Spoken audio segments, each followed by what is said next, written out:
Welcome to Rising Tides Live. I'm your host, Mike Bisceglia, filling in for Shawn Walchef, who is out today.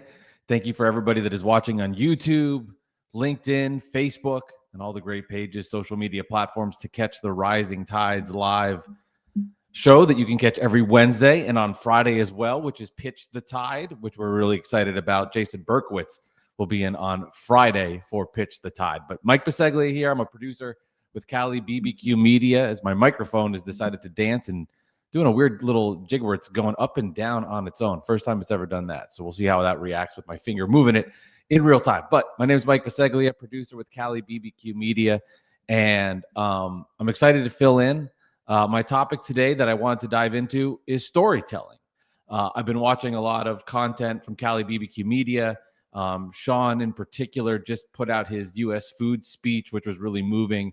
And when I wanted to fill in today, it actually got me inspired to want to get into storytelling, because I think from my end and my perspective, I don't do a good enough job telling my own story. And I want to use this platform for anybody that's listening and watching, and for the community that's here today that we'll bring on stage, to be an outlet to talk, to tell a story. If it's a lesson you want to teach the community, if it's a story you just want to get better at and you want to practice and you want to get your skills for whatever that story might be, for a workplace, for anything it might be, just to tell that story over and over again is so important.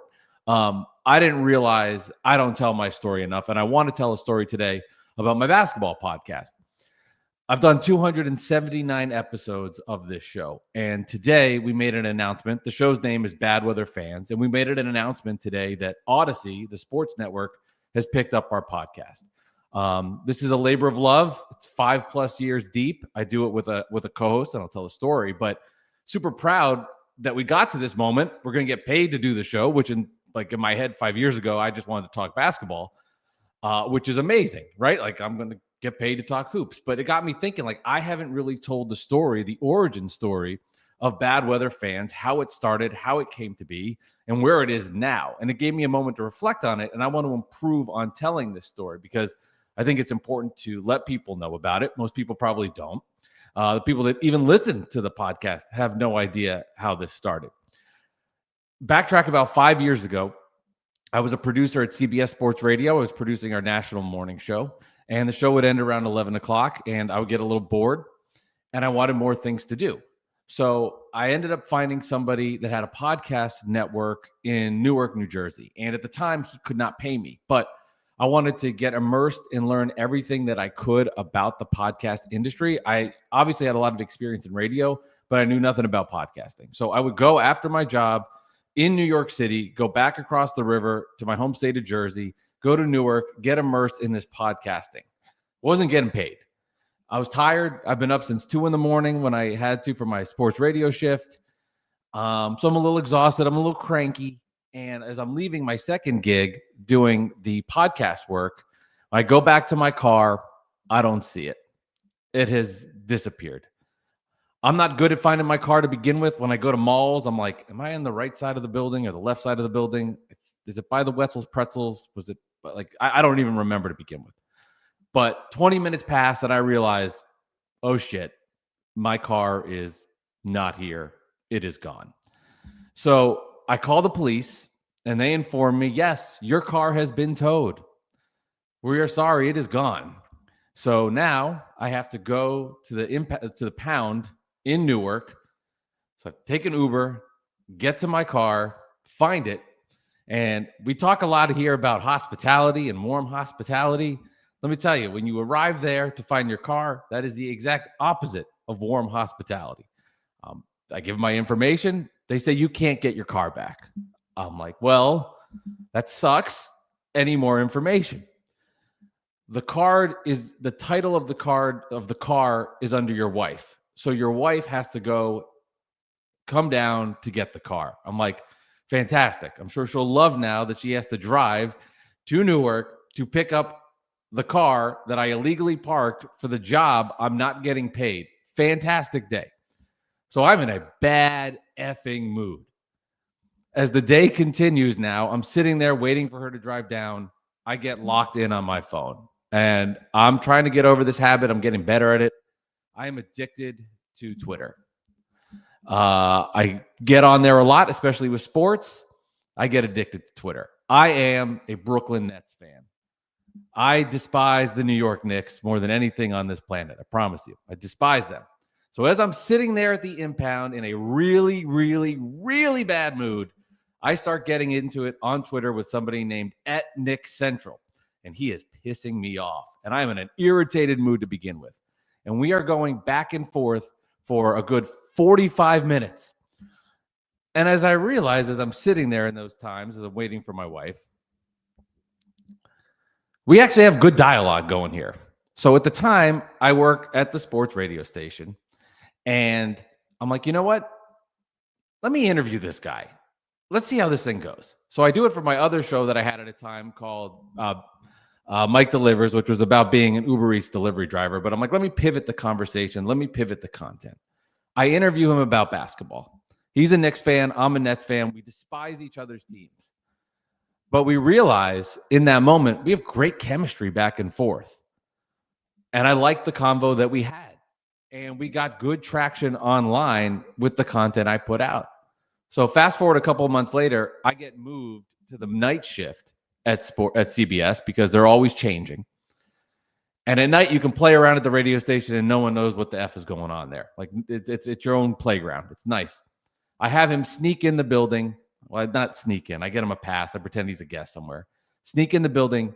We go back and forth and start having our own conversation. And we start developing our own show. The pandemic hits. 3 months later, we're both stuck at our house. We don't have much to do. We're like, you know what? Let's try this. Let's try this podcast. And we virtually start going back and forth. And now here I am 279 episodes later with a sponsorship deal on the podcast. From this moment is incredible to me. We've had guests like Tracy McGrady, Richard Jefferson, Meta World Peace, who has run our test from the Malice at the Palace, Ian Eagle, just to name a few. So I wanted to tell that story because I don't tell it enough. I'm excited today because we've done 279 episodes, and it's a big moment. And I apologize right now as I've tried to tell this story with my microphone that has gone rogue. Can you guys hear that the volume is going up and down on the microphone? So it has gone rogue. But you know what? That's the beauty of doing these things in real time. And, you know, the more and more I do podcasts and I talk on things, you realize like every time there's always a new adventure. And today's new adventure will be the time that my microphone decided that it wanted to change the mic gain in real time. And it just adds to the fun.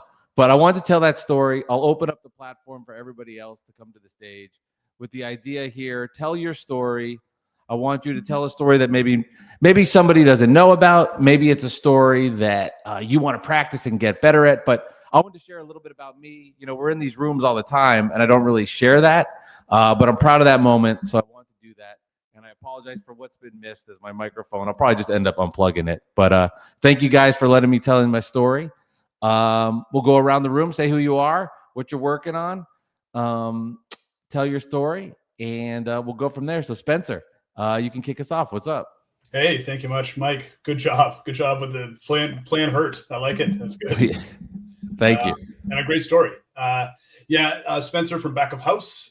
We help restaurants find the right technology solution. So if you're an independent restaurant and you're looking for the right tech, backofhouse.io is where to go. And please just check us out. We're here to help.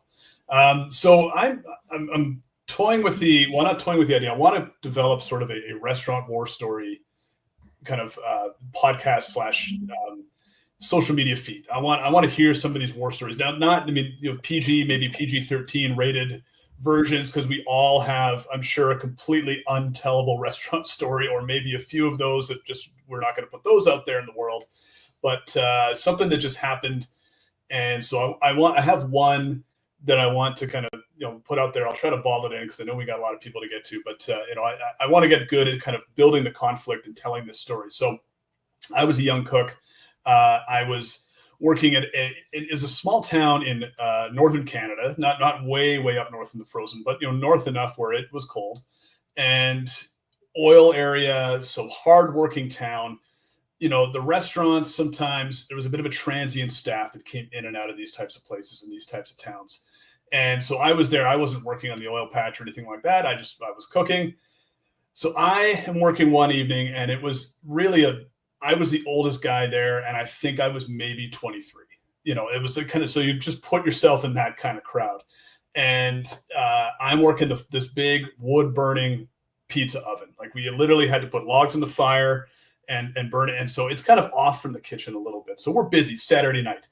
These young kids, nothing but attitude at times, depending on the way the wind blew, depending on who they were working with, which, you don't put this guy with this guy because they feed off each other, that kind of stuff, where you got to kind of manage those personalities. And especially the guy who was in charge that night, he had a bit of an attitude. They really believed in his skills, and he was a skilled guy, but just was a bit of a pirate at times. And he'd get the guys riled up because they all looked up to him. And I was separate from it. I didn't want anything to do with it. I'm like, I'm here to cook pizzas, do my thing, and I don't want the drama that you guys bring to the house here. At one point, busy Saturday night, I turn kind of around the corner because I'm kind of off to the side of this pizza oven. Nobody's there. Tickets coming off the printer. Nobody's there. I'm like, I know that they like to take smoke breaks, go for up in northern Canada, just go for a dart. Hey, go for a dart, right? And so they're out there. I think, are they all taking a freaking smoke break at the same time? There's a lot of people on. I think there's 10 of us on tonight. They all walked off the job. Every single one of them walked out the door and never came back. And so as I look around the corner and to an empty kitchen, thinking they're on a smoke break and like, oh, well, I'll just finish my pizzas. I'll be back in a second. The general, and that wasn't even the general manager, the night manager comes around. He's like, Spencer, it's you and me, buddy. I'm like, what? He goes, yep. I am going to call a guy in. And I don't know if anybody else is going to show up. It might just be 3 of us. Like, there were 10 people online, 2 of us, and then a manager who probably hadn't cooked in a year and a half, maybe longer, are going to finish off this busy Saturday night. And we grinded our way through it. We supported each other. Myself and the guy that got called in both got promotions. We both became managers after that night, oddly enough. And the manager was obviously immensely stressed, but after the realization that this is it, there's no help. And even if those guys do come back, they're no longer welcome. Like, you walked out, you're done. And the camaraderie that the 3 of us brought together, just going through that kind of war story and nobody else knew, nobody else cared. If you came in for dinner that night and said, sorry, the kitchen just walked out, we only have 3 people in, you're not, whatever, I'll sit down, get me my food.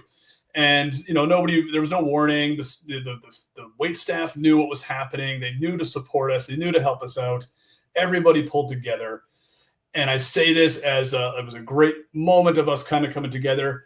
I never want to experience that night ever again in the rest of my career ever. So that's kind of one of those stories I want to lead off with. And so I don't know if that was, tell me where I may have lost you, or if that was, it's got a kind of a good little punch at the end when you figure out that they're never coming back, any of these guys. But yeah, I'm open to critique. I'll open the floor to everybody, of course, just jump in. I will say, I think connecting with other operators and people in the industry, because there's moments different, same or different, where people have gone through those moments where you're like, one time is good, but that's it. And I think that can connect with people. Yeah. I don't know if anybody else is. Can you hear me? My mic's Yeah. So one thing I would consider, Spencer, is to think about how you bridge that into the next statement of not only you don't want to ever experience that again, but also then laying on the table what you're willing to do to make sure that they have what they need, or whatever that bridging into the offer that you have, thinking along the lines of how is my story an analogy for what it's going to be like for them to work with me and know that they can rely on me. And so that would be my only thing, is to think about because the last sentence was kind of more like, I don't ever want to experience that again. But I know you're not pitching to us. That's not what I'm saying. But how to use it as an analogy for even instructing your team, or like in other ways, don't leave people hanging.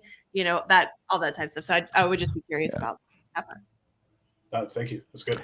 I think, and if you did say this, I apologize, but like granular details too. Like the year was this, the weather was that. Like they went on a smoke break. It was, you know, like all those little nuances. Then when you close your eyes, bring you into that moment, I think does help as well. Like the more small details that maybe you have to think back and track on can help out.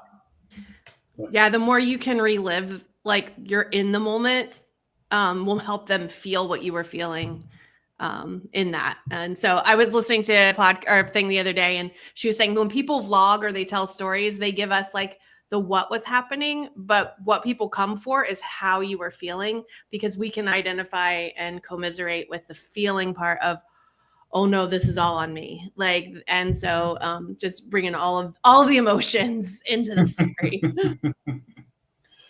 Yeah, thank you. Cool. Thank you, Spencer. With that, Elizabeth, why don't you go up next?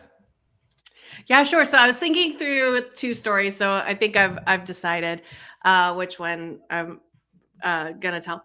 But when I was 11 years old, my grandfather lied to me, and he was not a liar.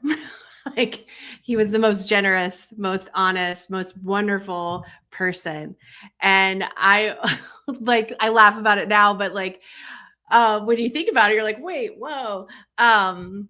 But he was the type of person, he's the one who taught me to drive a stick shift. We got in a 1960s Volkswagen Bug in the backfield of this farm, and he's teaching me how to do the clutch and all the things. Like he was just an amazing person. He owned a Christmas tree farm for 40 years. This is not a Hallmark movie, I swear, even though I did marry a boy from the town, etc. But we had just moved to South Carolina, and my father was becoming a pastor here. And in the church building, there was actually a pool table. And my grandparents had come for a visit to see how, you know, us settling in and all that. And so we went up and I said, hey, Papa, you want to play some pool with me? You know, I'm 11, whatever, you know, I don't know. But he's like, yeah, I'll come play with you. And so we went in and he was like, oh, wow, this is really nice. And he said, so how do you play? I was like, oh, well, because I had just learned. Because like, okay, so you have to, you know, set up the balls and you have to get this stick, and then you only hit the white ball, but you don't want to hit the, you know, I'm going through everything.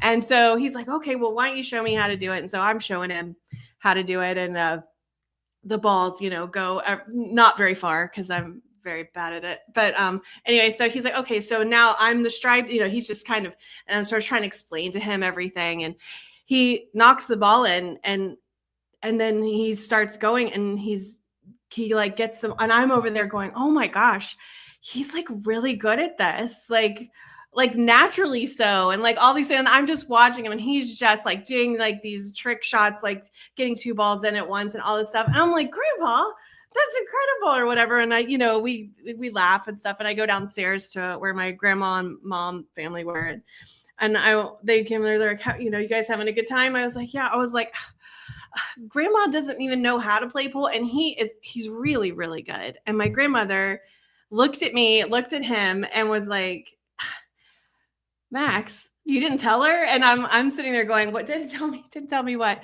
And I guess he had co-owned a pool hall for years. Like this was just a part of his life. He would actually do the trick shots. He would do all the, you know, all the stuff like that. But he intentionally did not tell me that because he wanted to spend the afternoon with me. And he let me teach him how to play pool, even though he was not only knew how, but he knew how to do it. And I think for me, what I learned from that experience with him was, one, to get in the boat with people and ride. And so, sometimes you need to come alongside and learn from them the way that they do things. I do this with my nieces now. So I love that part where I let them teach me things that I could probably teach them how to do. But it's really helped me in teaching my clients how to use the product and how to help them to say, I need to slow down just a little bit and remember that they may be starting from scratch, even if they aren't starting from scratch. And anyway, so I just thought it was a great learning opportunity and a great story and a great shift and how I want to approach my life, that spending the time with people is actually sometimes more important than showing off. And so anyway, I will hand it back to you, Mike. Yeah, thank you for sharing. I switched to the computer mic, so it's going to sound a little different, but it won't go in and out, so I'll deal with that. I really like, Elizabeth, how you started your story, and I think this is something I'm going to try to use, but you started it with, my grandpa never lies. Like when you just started with like that hook, almost like got me right away. Like, okay, I know that something else is coming from this. And I thought that was a really nice way to start to tell it. And then I thought connecting the dots at the end was really good, where you were able to give the information of this whole story connects to a bigger, larger picture. And I really liked how you bookend what you had to say. I thought that was really nice. And again, Shawn and I shout out this, but it's a Matthew Dix, either his Storyworthy book or Stories Sell. He's a master storyteller. And so I have been listening and trying to craft that hook at the beginning has a potential of setting the scene, but also making sure that you include the transformational moment, whether it's something that like transforms your mind, you're thinking about something differently, because people identify with those small moments that are happening in your brain, of like Spencer's story of it clicked with him. I've got to do that. I'm the only one here. I've got to do this. Like, and how those transformational moments make a bigger impact in the people hearing the story than even these huge adventures that people go on. But anyway, check it out. Matthew Dix, Storyworthy, or he has one for brands and businesses called Stories Sell. And I'll hand it back to you, Mike. Yeah, no, it's interesting because I've gotten really good at, as I produce a lot of content and help people, of using that template, but I didn't think of it in my own story. Like, I'm like, okay, I know how to help this for other people, but it didn't cross my mind when I want to express my information to try that. So you've already got me thinking differently about when I tell it next time. So thank you, Elizabeth. Vinny. I've started listening to that book, Elizabeth, based on you and Shawn having that conversation last time. It's excellent. So thank you. Cool. Vinny, go for it. All right. Yeah. So Vinny here, a longtime restaurateur, currently a restaurant tech builder, advisor, and also investor. My story is similar to Spencer's. It's a back of the house kitchen line story, right? We all have our war stories. But mine is centered on the fact that I was always big and keen on building a solid brigade system in the back of the house, right? And because of that, because of, I guess, my passion for the brigade system and it taking on a very organized, framework, I always kind of relayed or referenced the movie The Fury, right? And what these guys went through in that movie, which I believe is based on true events, right? So as I worked on the line with these, with a pretty large line at a flagship restaurant that I was had an ownership stake in, every time we brought in a new recruit, if they, I guess, passed the initial onboarding, stage of things, we would require them to watch this movie to understand what these guys went through, how they build camaraderie, right? What grit looked like, okay? So part of initiation and onboarding was you had to watch this movie to kind of become one of us, right? And with that, we build this solid bond.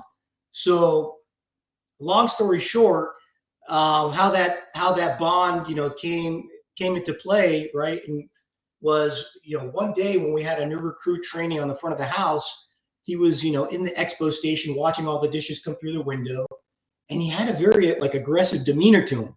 He was like this big, 250-pound, built guy, looked like a linebacker, just very aggressive with comments that he was making. So I had to step in and say, hey, this is not how we approach things here. Everybody's working hard, and the comments you're making are kind of going below the belt with certain people. So I approached him, I addressed it, and he did not take to it very well. He started getting in my face, and he was way bigger than me, right? And he says, you don't know who I am. I'm part of a gang. I'm like, oh, whoa, right? So then the whole brigade came behind me, rallied behind me, said, what's going on here? What's going on? This guy's, he starts saying that he's part of some, some gang out out in South Florida. I don't know where it was, right? I didn't pay too much attention. And that he was gonna threaten me and come back later that night and shoot up the place. I was like, my whole back of the house team was just like, what do we do here? This is not good. So basically I had to take him outside. I got him out, we kicked him out of the establishment. But after that, everybody was on pins and needles, right? So I had to make my, because we had this long line, I had to make my flanks that were part of the brigade watch out for that back door, right, that he may come through in the back of the house. And I also had to, give a heads up to my dishwashers in the dish pit. We're also, positioned near that back door and say, hey, if anybody comes, tries to come through here, give us a warning. So because everybody was on edge, everyone had like these large butcher knives nearby just in case this guy was going to come through our back door. And obviously, I didn't want to approach things in that manner. So I had called the police, whatever, and they started monitoring the property. But what I'm trying to share is that everybody kind of rallied behind, protecting the brigade, protecting the team. And I just thought that, maybe that initiation approach by sharing sharing a war story that was tied into that movie Fury was something that really resonated, right? Because it bonded us. And it really proved itself when these guys stepped up to try to protect one another. So that's my story. Yeah, that's scary. I mean, just to have that happen, that was, talk about like people having knives near them, just be safe. Like that's just, scary stuff. I can't even imagine. Because I have not worked in restaurants like that, so I can't even imagine the fear just for people. And that it's good to share this stuff. I think, as Spencer alluded to, it's obviously a different type of story, but just to connect the idea that everybody has gone through some sort of bad shit, that obviously that is obviously one of it. Oh yeah. All right. Cool, Richard. I see wherever in the world. Where are you? I'm in an airport. I'm trying to avoid that gang from South Florida that I reckon Elizabeth's probably running. You got to be careful of people from Florida. I got warned that first time I went to America. I'm on one of those crazy days, Mike. I was up at 6 a.m. this morning. Drove 2 hours to the airport, parked to the airport. Got a train to London. I ended up at a meeting. Here's another one for you. I just met the new UK business minister, like you do on a Wednesday. It's just unexpected minister meeting, which is quite interesting. Trying to get him. I just said hello. I said, hey, you need to support small businesses because they're amazing. And then I actually got to meet one of my mentees as well, which was super cool. So I'm in the middle of an adventure. I'm at the airport and I've now got back to the airport, even though there was a strike in London. So there was no trains in London today. So it was just a nightmare. So I'm on one of those adventures where my flight is only delayed by 20 minutes. And that is as exciting as I want the rest of my day to be. So I'm off to Dublin for 3-4 days. I'm speaking at a conference on autism. Very exciting. And Richard, I would love if you have a moment to share a story. I know you're in transit, but have you ever seen Trains, Planes, Automobiles? I feel like you're. Oh, I love that film. I absolutely. And one of my ambitions when I was younger was to get a train across America, and I did. I went from Washington, D.C. to San Diego via train. And it was incredible. I had to change in Chicago. And I got chatting to the other people on the train who were sat around me. And if you've ever been on an Amtrak, there were lots of very amusing stories from that journey. It was literally East Coast to West Coast with Chicago in the middle. And we got to Chicago. And I've been talking to this lady on the train who turned out to be a Hollywood agent, but not a particularly good one, but a nice one. She was lovely. Her lead client was somebody from Survival. And she said, would I like to go to the tallest building in America? I'd love to, but I'm scared of heights. So we went to the Sears Tower, had pancakes. First time I had pancakes in America. Delightful, maple syrup, beautiful. Got another train all the way to LA. And on that train, here's a confession. I really hope my children never see this. I used to smoke. I know, terrible thing to do. And I went into the smoking carriage, and I didn't understand there was a difference between the American and English language. And I said, excuse me, has anybody got a lighter for my fag?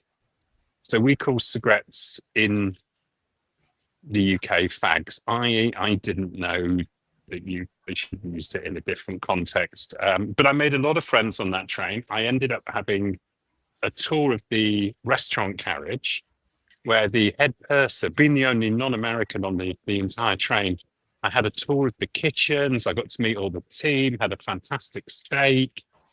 And just everybody's like warmth and generosity just made that journey, which was 2 nights. I mean, apart from when the police came to remove a couple of people.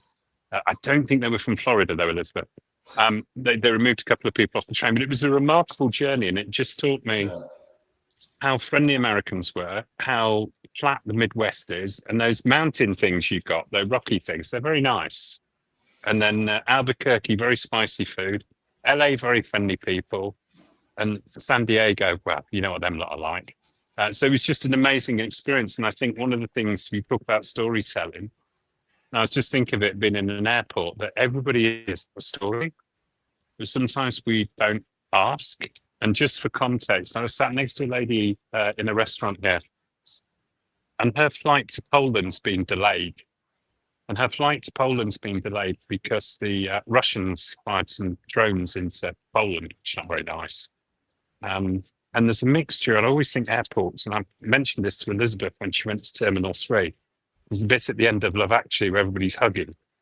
And I always think airports are full of stories. They're happy stories, sad stories, and the start of adventures and the end of adventures. And sometimes we just forget to tell them. And I think the whole amazing thing about stories is we all have them. And the thousands of people that are in this London airport, all around them, they've all got stories. Just somebody needs to harvest them. And there's bound to be some interesting fun ones in there. And that's my story. Just don't ask for fags on trains in America. And don't smoke, it's bad for your kids. See, Richard, I don't do it anymore, but I taught podcasting at our local community college, Berg Community College. And one of my favorite parts was always getting to develop different shows. Like, I love the development and the ideation of content.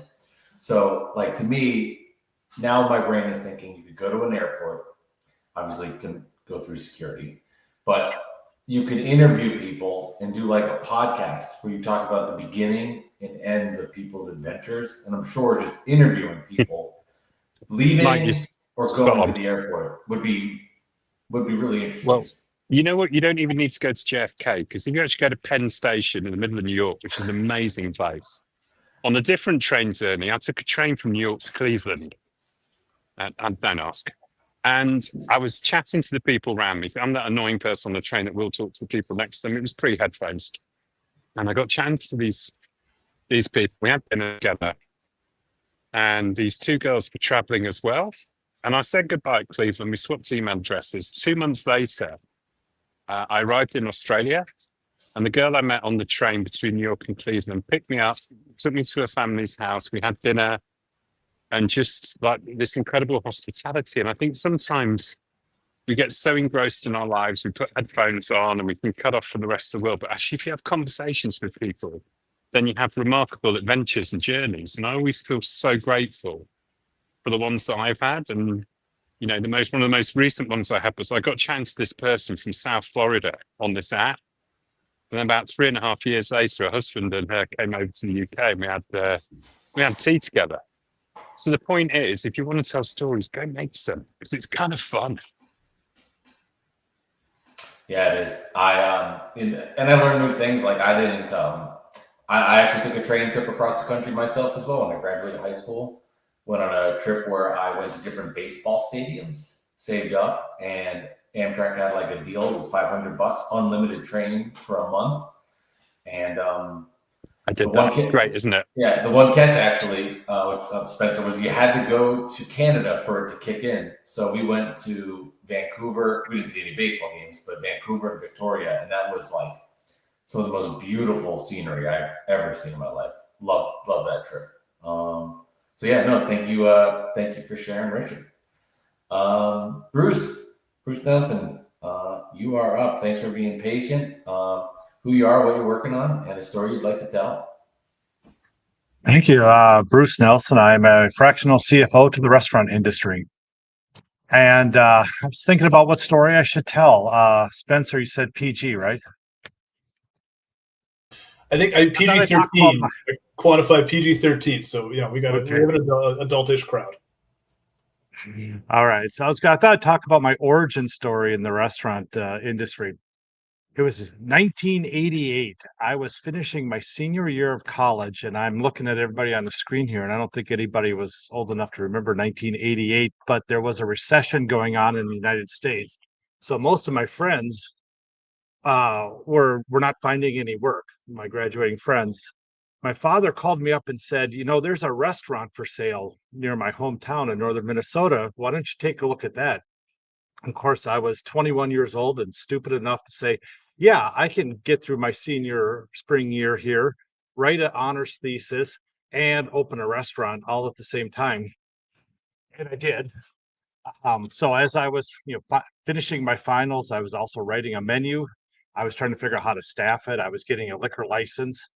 The R-rated part of this would be talking about how smart it is to give a liquor license to a 21-year-old, but I got one.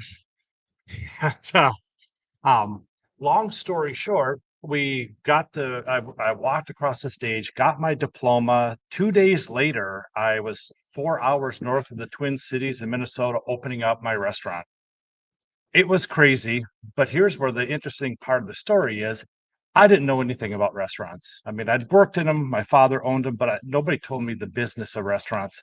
So my brilliant strategy was to go to my closest competitor, copy his menu, down to the verbiage, and offer it for $1 less. And we did. And that first summer season, we were busy as all get out. It happened to be a very, very warm summer in northern Minnesota. And this is back in the days when a lot of cabins didn't have air conditioning. And I didn't realize till halfway through the summer, half of the reason I was so busy is the place I was leasing had air conditioned. So people would call me up first and not ask me what was on my menu, but if I was air conditioned. And that's how I got my first round of customers. Got to the end of that season, and although the liquor license made it a lot of fun, we didn't make any money. And I looked to my partner who was helping me do this, and I said, okay, if we're going to do this, we have to figure out how to make money because I don't want to do this for free. So in the off season, we sat down with Lotus 123, which again will date me if anybody remembers what that program was. There's Richard. And we wrote a payroll program and a menu costing program. And I learned when I was 21 years old how to properly cost out a menu. And the next season when we opened up, we had it priced for making money, and it was a lot more fun. That is my origin story of the restaurants. Did Bruce, did that other restaurant ever catch on to what was going on when you did the direct copy paste? The one I ripped the menu off them. Yeah, did they ever see it? They felt us opening up, and I was the owner was trying to I remember about midway through the summer, he and his wife showed up because they wanted to find out what were these two young kids. I was 21 and my partner was 20, and we were young, stupid, and had so much energy that we could pull it off, even though we didn't know what we were doing. And yeah, I remember the day he walked in with his wife, just trying to figure out what are you guys doing here that's so special. And it really was just that we didn't know what we didn't know, so we just faked it. Yeah, no, cool. That's got to be a LinkedIn post, hasn't it? Don't do the dollar strategy right there. No, I for me have enjoyed this just because we come to these, and as I learn more about the restaurant industry and just learn more about the community in general, it helps me know people like now, Bruce, to know your origin story a little more. It gives me some context just on your career, and I think it's really fun to hear people's starts. I can't remember the name of it now, but there is a podcast my wife loves. I'll forget the name of it, but they talk to really famous people and they get their origin stories and like kind of where they came from. It's just like, I love hearing like the day one, because like there's hard work and energy and sacrifice that go into building, you know, your career. So I always just love hearing those early stage stories before more of the success on the back end. So thank you for sharing that. I find it super, super interesting. You're welcome. All right. Well, we'll do a little tip takeaway homework assignment just for everybody as well. On Friday, Pitch the Tide, Jason Berkowitz, Arrowhead Training will be in the seat. Then the week after, we will have Elizabeth. And then the week after that, put on your calendars, we'll have Spencer.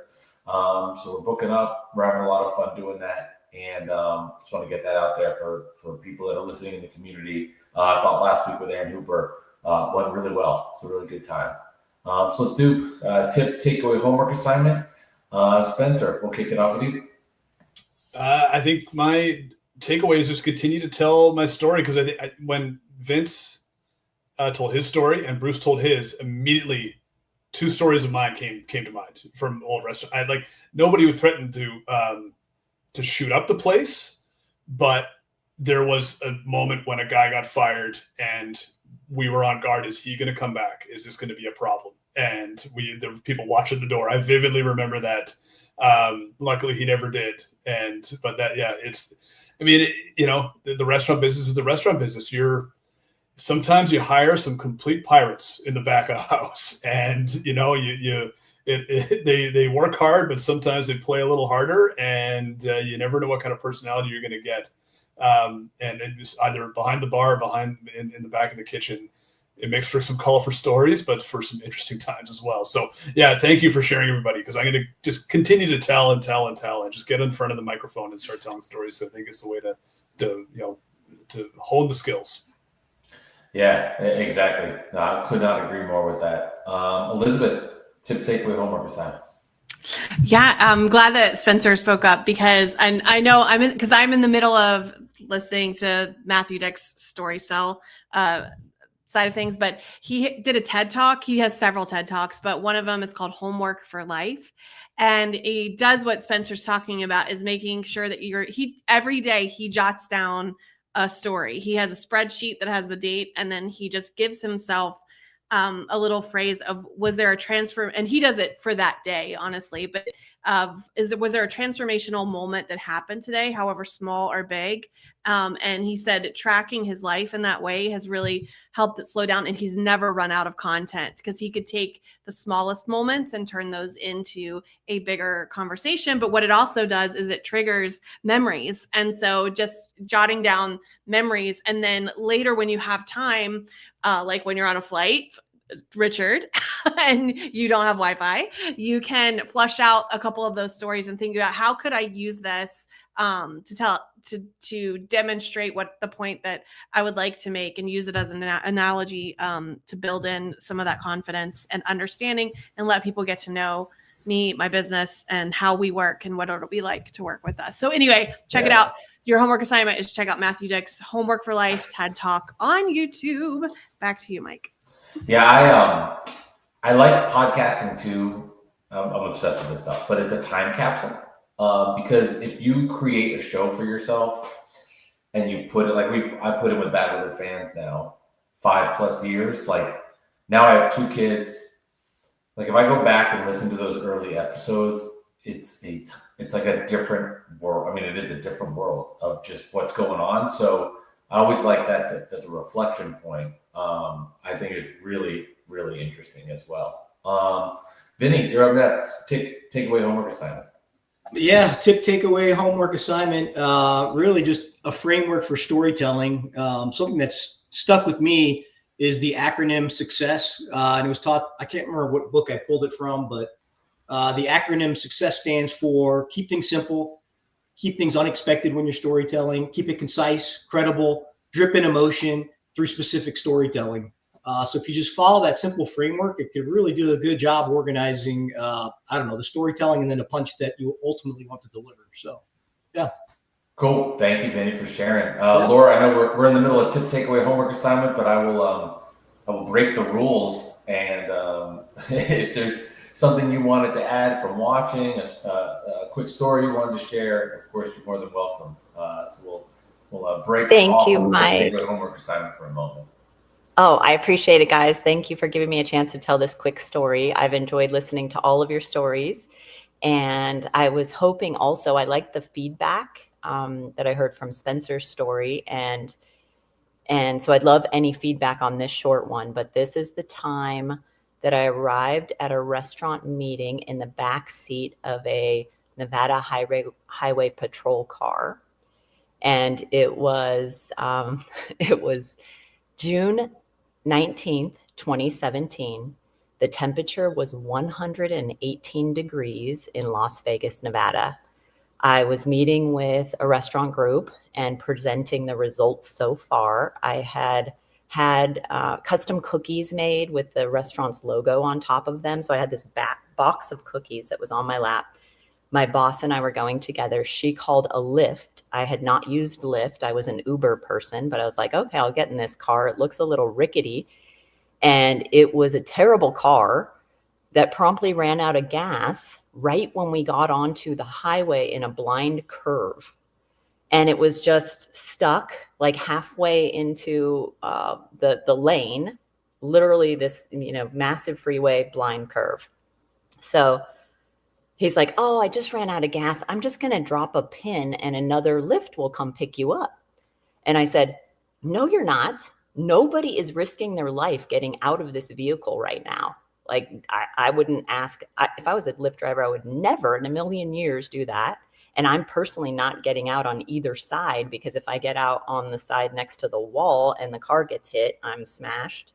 And of course, you could not get out on the other side. So my boss starts having a full-blown panic attack sitting next to me. She's hyperventilating. And thankfully, I was able to keep my cool. And I just said, we're just going to call 911. We're in a life-threatening situation right now. So I called 911.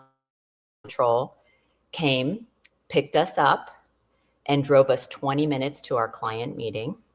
My cookies survived, but I learned that there's no air conditioning in the back of a Nevada Highway Patrol car.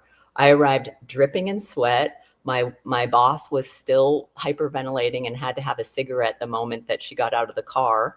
The client happened to be walking into the restaurant at the same time, sees us getting out of the highway patrol and my boss leaving and going to smoke a cigarette. And somehow we managed to give them the cookies, present the data, and act like nothing weird ever happened.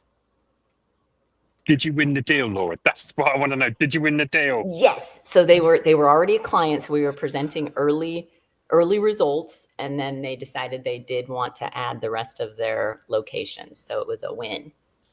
But I'm not even sure what I learned about that. If you as a group has some ideas of, how I could wrap this up with the moral of the story, what I could do differently.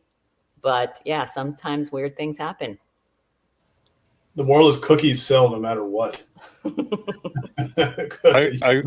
the windows in the back of state patrol cars. What was that? Open the windows in the police car. You would have been fine. That would have sorted the aircon out. 118 degrees, Richard. It was so rough. So rough. I'm gonna do something I think I've never done in my life, but Mike might cheer me on this one. I'm going to do a sports analogy. Okay. So Monday Night Football, if anybody saw the game, Minnesota Vikings, and oh my God, I don't even remember who they were playing. Does anybody else remember? Anyway, but the Vikings were playing the first three quarters. They were playing the Bears. Thank you so much. Please bring this up, Elizabeth. Thank you so much. I'm so sorry. 2 days ago. So. But you just warmed up cockles of my heart, Elizabeth. the Bears were doing awesome the first three quarters, and the poor quarterback for Minnesota was not doing super hot. But all of a sudden, in the fourth quarter, they're the Vikings defense, but this is a new quarterback. This was his NFL debut, starting, it was all the things, but he finally got in his groove, I guess, and they came back from way behind and were able to finish out the game. And some of the celebration in the locker room afterwards, that the coach was he was he was saying he didn't give up, and you guys knew that he if he could get to it, he would get to it. And so I would say to you, Laura, even if the lift runs out of gas, you're in a dangerous situation, you're in a hot car, your boss is having a panic attack, you show up in the thing, you're going to finish the job no matter what. You're going to keep pressing on to win and get to victory. And congratulations, Bruce, on the win. There's my sports analogy. Thank you, Elizabeth. That was so perfect. And I feel like that is many of my sales stories are sort of about never giving up in the weirdest, most, impossible, ridiculous situations that I should have absolutely given up and just called the thing off. But they usually turn out okay. Yeah, that's great story. Definitely not 5 stars for that Lyft driver. You nailed the hook too, because you had me immediately right away. The time I showed up to a meeting in the back of a patrol car, Right. like, oh man, let me hear this. Like, so that was great. Thank you. Exactly. Thank you for sharing, Laura. Richard, takeaway homework assignment. I can't talk about sport. The Browns managed to get a defeat from the jaws of victory. It's normally the other way around. Come on. All you need to do is kick it over the face, not hard. So avoid sport is my tip. Yeah. My other tip is talk to people, have conversations, have stories, make stories. And then my takeaway is avoid South Florida because it's full of guns, gangs, and gators. Bruce, takeaway for Simon. Thank you, Richard. It's too bad we just lost Warren Zevon. We could send lawyers, guns, and monies your way. And after all that, we're still the hospitality state, right? Who would have thought? Exactly. Well, thank you, Elizabeth, for bringing up that Vikings victory. It's interesting. I was watching that game, of course, because I'm a Minnesota fan, and afterwards, I started focusing on the leadership of Kevin O'Connell and how he got the team through that. And there's a story there. So this morning I started drafting what would a leadership lesson be from that game. And if I finish it up, it might end up on one of my Substack posts. So cool. Stay tuned on that. Very cool. I like it. Yeah, there's always a lot of good connection with sport and that. And could do the opposite for my Giants. Minnesota Vikings. We will see you again this season. So yes, you will. Your rookie quarterback. Thanks for the PTSD from Monday, Elizabeth. Caleb looked good for 3 quarters. Laura, it's a takeaway homework assignment. I just really enjoyed, again, your stories. I feel like the more we practice, and this, we all know this to be true, but this platform is such a fun and supportive place to practice telling our stories. My homework assignment for myself, and I haven't done this yet because I know this was mentioned in a recent meeting that we had, is to buy the book or books, Stories Sell and Story Worthy. So I will be doing that. Cool. Thank you, Laura. Yeah, my takeaway homework assignment is think about that hook to start the stories. Even if it's just one to tell, I'm already thinking in my head about my car got towed. I had to go to the impound, and it created my biggest podcast ever. Just work on it, but just starting to think about how that could, get the story rolling up front at the start. So I really did enjoy that. Thank you, everybody, for coming today and joining the show. Do appreciate that. Programming note again on Friday, Pitch the Tide. Jason Berkowitz will be in the house, Arrowhead Training. So he will be up on stage on Friday. Come in and support, listen, give feedback. If you can't make it, of course, you can watch on YouTube, LinkedIn, and all around social media. So thank you, everybody, again for joining. Vin, Spencer, Richard, Bruce, Elizabeth, Laura. This has been Rising Tides. Thank you, everybody, and we'll see you on Friday. Take care. Thanks, all. See you. Thank you. Bye.